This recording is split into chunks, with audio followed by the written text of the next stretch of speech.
300 people met at a Windy Sports Reserve in Kurri for this special tree planting day. Cessnock's Lord Mayor, Marie Callaghan, and member for Charlton, Bob Brown, were amongst the official party who spoke to 15 school and youth groups on the significance of the day. Norfolk pines, spotted and blue gums, liquid ambers and native frangipanis were planted in the park. Each youth group was presented with a tree to plant in their own grounds. Today's exercise is a youth environment project for the Tidy Towns competition, and organisers are hoping that this greening of the Kurri area will continue next year. It's a baby, don't hurt it. Yeah.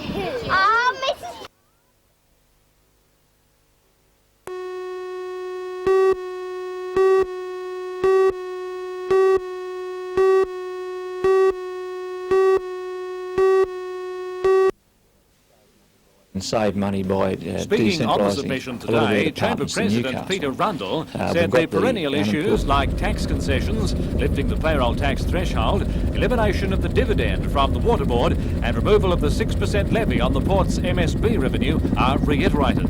However, this time the Chamber is emphasising the economic benefits of decentralising government departments. Coming up. Well, we're trying to point out to the state government that they can save money by decentralising a lot of their departments to Newcastle. We've got the unemployed people here, the skills to do the job, we've got the cheaper accommodation, and it makes good economic sense for the government to bring people to Newcastle. What sorts of departments are you talking about? Well, we're looking at, when you consider that Newcastle makes most of the state's electricity, I think it's reasonable Elcom's main offices should be in this area. That's one. Stamp Duty's office. Stamp Duty's Newcastle can do the job cheaper than Sydney, and we'd like to see Newcastle Stamp Duty's office expanded to cover the whole of the northern New South Wales area. In particular, the Chamber of Commerce and Industry is seeking the elimination of the harbour rate of 58 cents a tonne on export coal. There are many examples in Newcastle where private companies have provided the wharfing facilities and they maintain them. And yet the MSB still charges them the port charges, and I think this needs to be looked at. We want to encourage greater use of the Port of Newcastle, and by reducing charges I think that'll come about. Mr Rundle said individually and in groups the private sector is improving productivity and efficiency, and now the government must further its efforts in these areas in order to cut back its $25 billion debt.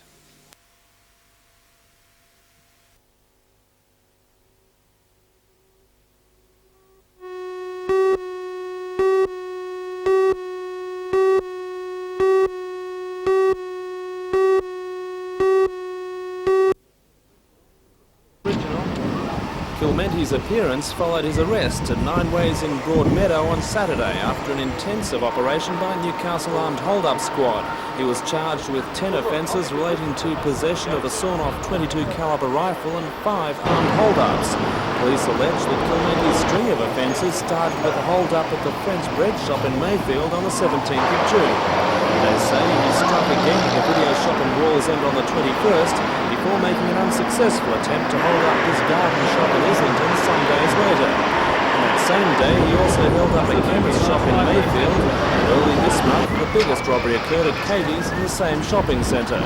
Police say the hold-ups netted more than $5,000. Magistrate Kel Clark said that owing to the seriousness of the charges, there was no presumption of bail. Clementi will remain in custody until he reappears in Newcastle Court on the 8th of August. I'm Tom Hilston for NBN News.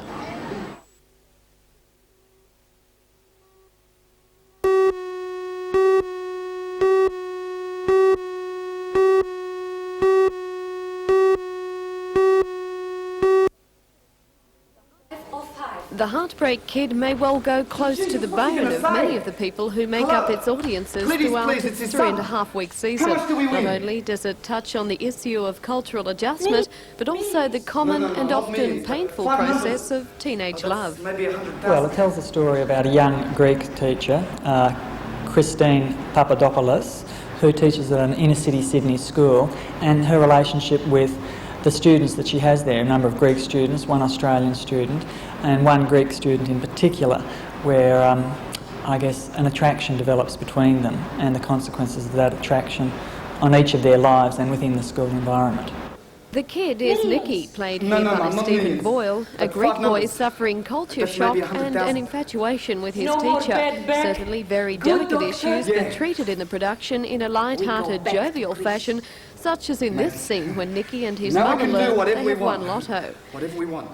Hello, Dad! It's Nicky! You'll never guess what's happened!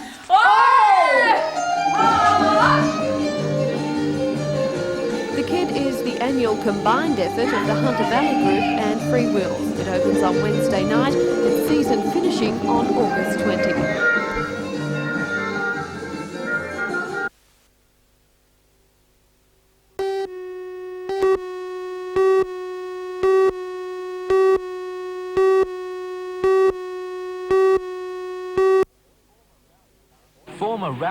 Boys had spent nearly every spare minute preparing his purpose-built car for yesterday's gruelling event. The 460-kilometre race featured 143 vehicles, including the big-budget US champion Steve Kelly in his $100,000 car.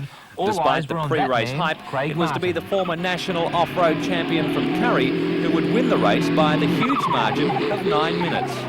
I didn't think I'd possibly lead the race as early as I did. I had plans to lead it, but not as early as they gave it to me. We had a fairly high attrition rate, and after, I think it was lap 4, I started to go to the front then, and I was in front in the lead by lap 5, and I held that for the rest of the day. We ran the car the last 120 kilometres with only brakes on 2 wheels, and it was pretty hair-raising. It's a terrible experience really to be trying to stop the vehicle under the conditions it was at and try to race it too. It was pretty hard work.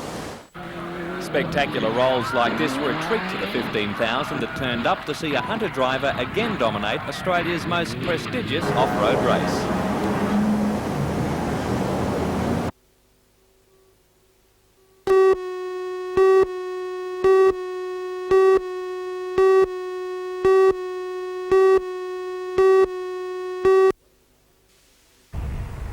This wasteland could become a scene of tranquility and beauty if Council endorses a report at tonight's meeting. Japanese gardens are not new in the state. An excellent example has already been established at Cowra in the Midwest. It's proved a lucrative tourist attraction, and that could be the same in Newcastle. The town clerk's report suggests that the garden would become a centrepiece for the city, receiving equal exposure to other attractions like the Foreshore, Shortland Wetlands, Blackbutt Reserve and King Edward Park. It suggested that Council put together a $20,000 portfolio designed to attract potential investors, including government and corporate sponsors, and possibly even Newcastle's sister city, Ube, in Japan.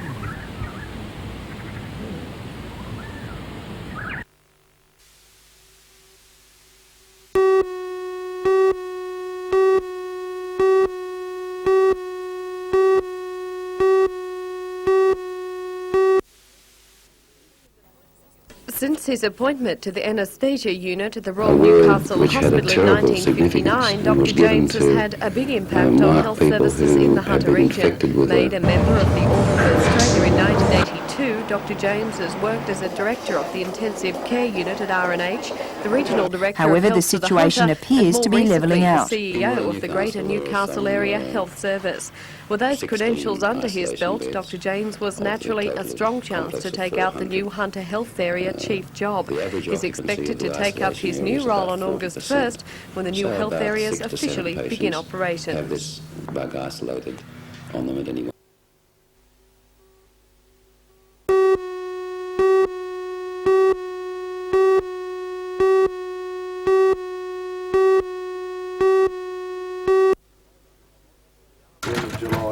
The armed hold-up squad operates in a region extending from Gosford as far north as the Queensland border. The crimes they confront range from minor incidents such as a $10 robbery by an offender wielding a knife to multiple bank robberies by professional gangs. In the past year, there's been a disturbing increase in hold-ups. Last year, police recorded 86 armed robberies and made arrests in 39 cases. Halfway into this year, and they've already recorded more than 70 armed hold-ups. If that rate continues, this year's figure will be almost double last year's. However, Detective Sergeant John Mooney says the squad's clear-up rate is also way up. There's been 71 reported crimes, that's hold-up crimes in our area, and 35 have been cleared up. We regard that as a fairly reasonable clear-up rate and certainly comparable with anywhere else in the state. The hold-up squad believes drugs, especially heroin, are behind 90% of robberies. While there's a drug problem, hold-ups will happen, and police say any business is now a target. What can the public do to assist you in that regard? Well, with all types of crime is report anything unusual. Men in cars hanging about or loitering in certain areas, in car parks and the like, report it to the police as soon as they can.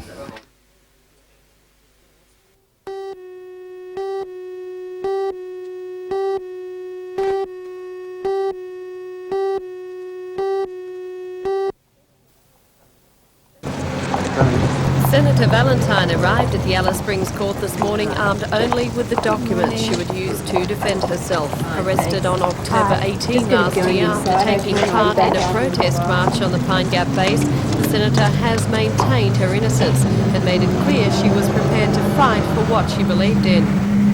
I'm pleading not guilty to the charge because trespass is only unlawful if you don't have a lawful excuse, and I believe that I had a lawful excuse to be there. I'm defending myself, conducting my own defence, that is, according to the Nuremberg principles, which state very clearly that nuclear weapons are illegal under international law. Labelling There are many herself international a Quaker conventions in which search state of the that truth, the preparation for the use of nuclear weapons, the planning to use weapons of genocide are also against immoral international and law. insane. After hearing her evidence, Magistrate Dennis Barrett handed down the fine, but when the senator refused to pay, said she must serve an alternative 3-day jail sentence. Senator Vallentine was also ordered to pay $777 in costs. She was later taken from the courtroom to the police cells by 2 court constables.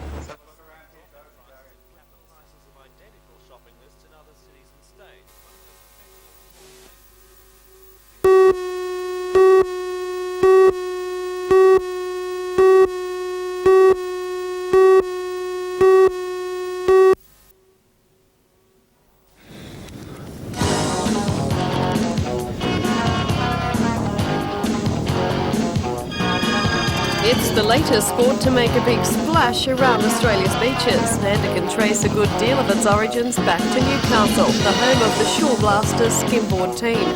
18-year-old Jared Webb was a member of that team, and now he's preparing to leave for the US to compete in their top tournaments. The former Belmont boy was on his board and on his head this morning, practicing his routines with competition partner Neutral Bay's Ron Aggs. The pair are the first international competitors on the US circuit, and they'll be having their first workout on August 13 in the East Coast Championships. This morning on Bronte Beach, the Skim Boys decided to put a few of their competition routines to the test, and by all accounts, they had a doggone good time. Skimboarding combines the hottest moves of skateboarding, acrobatics, diving and surfing, all aboard what amounts to little more than a scaled-down thin surfboard with no fins.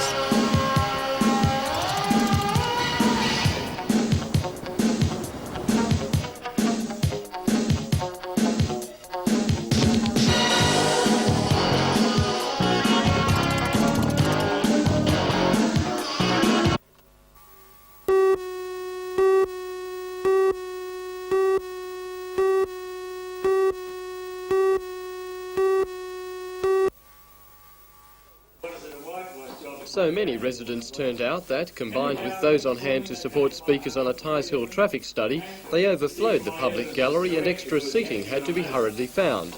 For years, Stockton residents have accepted the drawbacks of living beside their industrial neighbours, especially in a strong westerly. However, a spate of new chemical plant proposals has galvanised the community into action, and they're saying no more. Stockton is immediately facing Kurri Island, where all the chemicals are being manufactured. With a westerly wind, the place is impossible almost to breathe.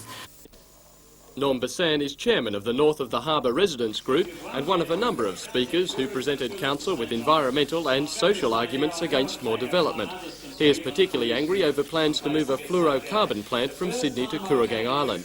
Mr Bassan says the plant has not met Sydney pollution requirements and should not be allowed to be built here.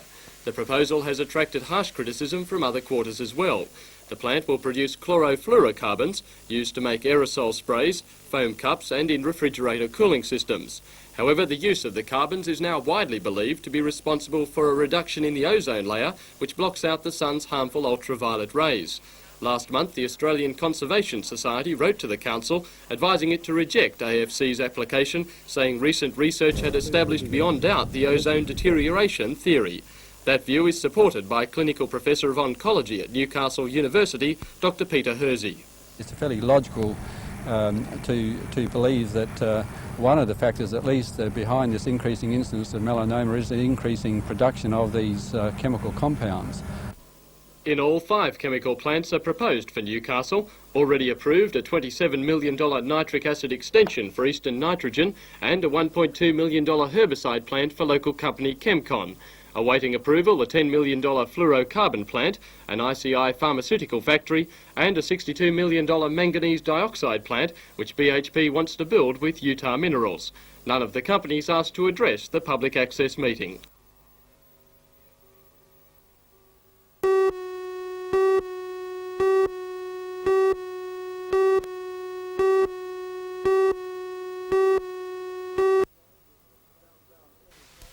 The southbound semi-trailer was just 1 kilometre past Kurri on the Mulberry Road when a set of rear tyres came adrift from the axle. The hurtling tyres slammed into the driver's side of an oncoming van. The driver, a 42-year-old Kurri man, had no chance. It's understood he died instantly from massive injuries. The only passenger, a man in his late teens, is believed to be the victim's son. He's been taken to Kurri Hospital where details of his condition aren't available. However, it's believed he suffered comparatively light injuries. Accident investigation police from Newcastle closed off one lane of the road as they made initial inquiries. An indication of the force of the impact could be seen by the position of the tyres, which bounced back from the crash site more than 30 metres.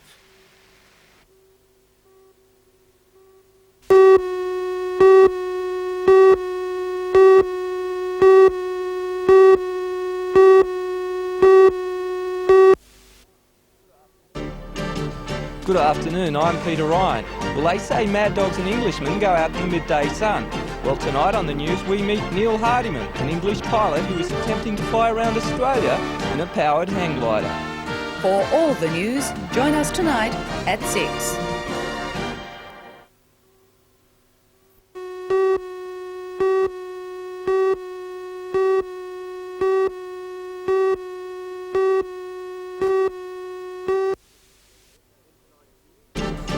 In tonight's news, the Shortland Wetlands Centre is set to change dramatically.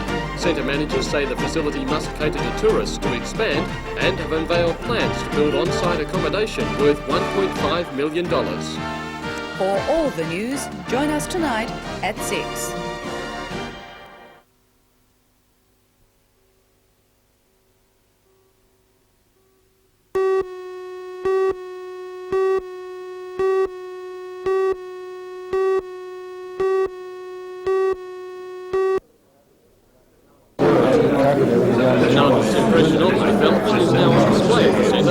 Today, business and political leaders were shown the concept. The development is planned in 2 stages. The first is a restaurant and a series of cabins each sleeping 16 people. Stage 2 is a 50-room hotel to be built on land near the site entrance. Providing overnight accommodation is just one of the recommendations made in a comprehensive study of the centre recently completed by the Hunter Regional Enterprise Agency. While the HREA admits the centre could have continued without expansion, it says it has a far greater potential. It's very strategically located to become probably the major tourist attraction within the city of Newcastle, and if the accommodation is built as we expect it will be, then it becomes a very good staging centre for people to launch into the rest of the valley, up into Port Stephens, Cessnock, etc. The Shortland Wetlands Centre has been treading a fine financial line. Last year it ran at an $8,000 loss. This year's operating costs are forecast to jump by almost $70,000, and donations which began the facility are no longer as readily available.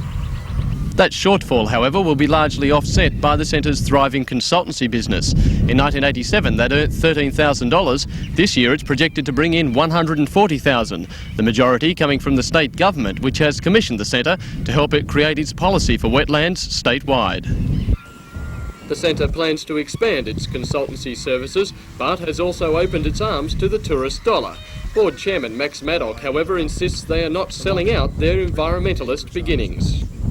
Well, there are motels and motels. If it was a motel that you'd see on the Gold Coast that destroyed sand dunes and went up 15 stories or whatever, obviously that wouldn't suit. But what we're looking at is a small, low-key thing that fits in with the environment and uses the land on the top of the hill, which is not wetlands and it's not forest, it's not anything at the moment. It was called Operation...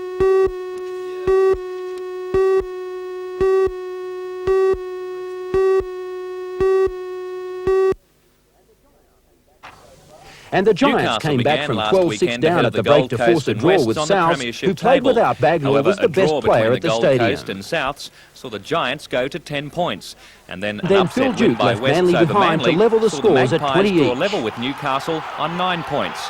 Wests go higher on Ian the table Schubert than the calmly Knights on converted points for and later added a field goal. Newcastle did lose a few close Like they ones always during do, the year. Newcastle That's made the no Broncos excuse. pay with bruises for every centimetre gained. They couldn't hold out a sustained Brisbane attack. The Knights can get off the bottom, but that will mean Parramatta beating West and Newcastle either drawing or beating North this Sunday at the ISC. Against the head, Newcastle does win League's most inglorious prize, and they must be favourite. There's only one way for them to go next year, and that's up. We can finish at least in the middle of the field next year with the added players that we've purchased, experienced players. We've said all along that we've got to do this. It's a building process for us. We'll reach our peak probably another 2 years down the track. The signing of 3 Sydney A-grade players and an English international has already strengthened the side for next season. At least another 2 Sydney first graders are expected to sign on the dotted line soon. Besides a better team on the paddock in 1989, Knights fans will get another plus with floodlighting at the ISC. Yeah, sure. If we can accomplish the floodlighting here, which is a very costly exercise, we're working on that now. If that happens for 1989, there's no doubt there'll be more football. We'll probably see Friday night football up here and also added Panasonic Cup games.